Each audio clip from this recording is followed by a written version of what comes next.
Good evening जी। Live आ गए हम लोग अपने क्रिकेट पेज क्रिकेट देसी वाला पे। और सभी का वेलकम है हमारे पेज पे। आपका सपोर्ट मिल रहा है, सभी का धन्यवाद। बहुत बहुत शुक्रिया, आप सभी का बहुत सपोर्ट कर रहे हैं आप हमें। और आपके सपोर्ट का ही नतीजा है कि मेरा जो हौसला है लगातार बढ़ता जा रहा है। तो आज बात करते हैं इंडिया और जिम्बाब्वे के बीच में जो T20 सीरीज़ चल रही है। कल दूसरा मुकाबला खेला जाएगा सेम टाइम पे 4:30 बजे हरारे स्पोर्ट्स क्लब में, क्योंकि जिम्बाब्वे में तो एक ही ग्राउंड है और डे नाइट का कोई वहाँ सिस्टम रहता नहीं है। डे डे मैचेस ही होते हैं क्योंकि फ्लड लाइट्स वगैरह है नहीं वहाँ। इंफ्रास्ट्रक्चर की बात किया तो जिम्बाब्वेन क्रिकेट अभी उतना इंफ्रास्ट्रक्चर अपने डेवलप नहीं कर पाया है। रीज़न वही है कि गरीब सा देश है, गरीब कंट्री है। स्पेशली अगर क्रिकेट की बात करें, उतना पे स्केल भी नहीं है प्लेयर्स का। हमेशा बोर्ड और प्लेयर का एक बना ठनी रहती है पैसे को लेके। खैर, वो तो फाइनेंशियल एस्पेक्ट है, उस पर हमें बात नहीं करनी है, बात करनी है क्रिकेट पे। तो फाइनली जो है वो इंडिया ने जो लूजिंग स्ट्रीक को तोड़ा पिछले मैच में, और एक बेहतरीन परफॉर्मेंस रहा है। स्पेशली अगर बॉलर की बात की जाए, उसमें भी मयंक यादव की बात की जाए तो मयंक यादव ने दिखा दिया कि अगर आपके पास पेस है तो आप मतलब आप सक्सेसफुल हो सकते हो। लेकिन पेस के साथ वेरिएशन भी होना ज़रूरी है, स्विंग होना ज़रूरी है। क्योंकि पेस जो है वो लोअर रैंक टीम्स के अगेंस्ट तो चल जाएगा, लेकिन हायर रैंक्स टीम जैसे ऑस्ट्रेलिया है, साउथ अफ्रीका है, इंग्लैंड है, तो वो तो पेस पसंद करते हैं। अगर पेस के साथ आपके पास वेरिएशन नहीं है, आपके पास सीम और स्विंग नहीं है, तो पेस आपको बचा नहीं सकता, सिर्फ पेस। लेकिन फिर भी वही बात है कि अगर 145 खेलना और सीधा 150 प्लस खेलना में, दोनों में फ़र्क होता है। 5 किलोमीटर का ये जो फ़र्क होता है वो बहुत बड़ा ह्यूज डिफरेंस क्रिएट करता है।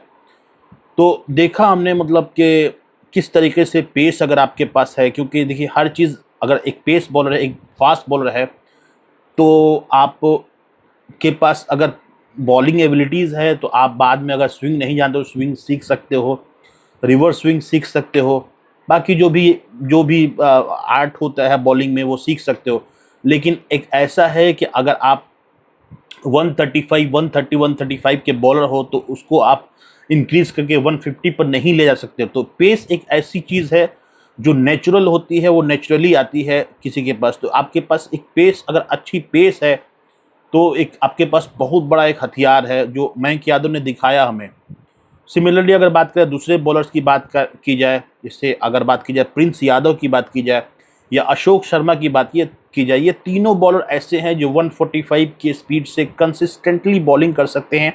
हमने आईपीएल में भी इनको देखा है। बट इशू यही है, क्या इनके पास टेम्परामेंट है बड़ी क्रिकेट खेलने की, 50 ओवर्स क्रिकेट खेलने की, या टेस्ट मैचेस में दिन में 20-22 ओवर फेंकने की? मुझे नहीं लगता अभी तक। क्योंकि मयंक यादव की बात की जाए तो मयंक यादव ने पहले भी 2 साल पहले इंडिया के लिए डेब्यू किया था। इंजरी कंसर्न हमेशा इनके साथ रहता है। तो वही मसला है कि बीसीसीआई को अब इनके इंजरी मैनेजमेंट पे ध्यान देना है। अगर इंजरी फ्री रहते हैं तो ये तीनों भारत के लिए एक लॉन्ग टर्म में एक बड़े एसेट्स हो सकते हैं आगे चल के। लेकिन इंजरी का इशू हमेशा रहता है, तो इनको अभी ऐसे ही नहीं है फास्ट फॉरवर्ड, इनको नहीं सीधा 1-2 मैच खेलने के बाद सीधा वनडे और टेस्ट खिला देना। इनको T20 में ही खिलाया जाए, क्योंकि टेम्परामेंट अभी चेक करना होगा इनका। और सिर्फ इनका जो है इंजरी जो है मैनेज करना बहुत इंपॉर्टेंट होगा बीसीसीआई के लिए। तो इनको सिर्फ T20 में ही खिलाया जाए, क्योंकि 2027 का वर्ल्ड कप है। तो ऐसा ना सोचे कि हमारे पास इतने पेस बॉलर हो गए तो हम इनको डायरेक्टली इंडिया सीधा 2027 वर्ल्ड कप में खिला दें। 2027 वर्ल्ड कप में बहुत हमारे पास पेस बॉलर जो होना चाहिए, बुमराह तो फाइनल है, उसके अलावा जो 2-3 पेस बॉलर हैं वो एक्सपीरियंस होने चाहिए। कम से कम वो 25-30-40 वनडे खेले हुए बॉलर होना चाहिए मेरे ख्याल से। इस तो बुमराह के साथ जो दूसरा बॉलर जो बनता है वो मोहम्मद सिराज होना चाहिए। उसके अलावा हर्षित राणा, क्योंकि हर्षित राणा को हम काफ़ी दिनों से उनको बैकअप कर रहे हैं हर फॉर्मेट में। उनको भी, क्योंकि थोड़ी बहुत बैटिंग भी वो कर लेते हैं 8-9 नंबर पे, तो उनको भी होना चाहिए। बाकी इनमें से अगर सोचते हैं कि इनमें से किसी को मौका दिया, इनको से खिलाया जाए, तो वो गलती होगी बीसीसीआई की।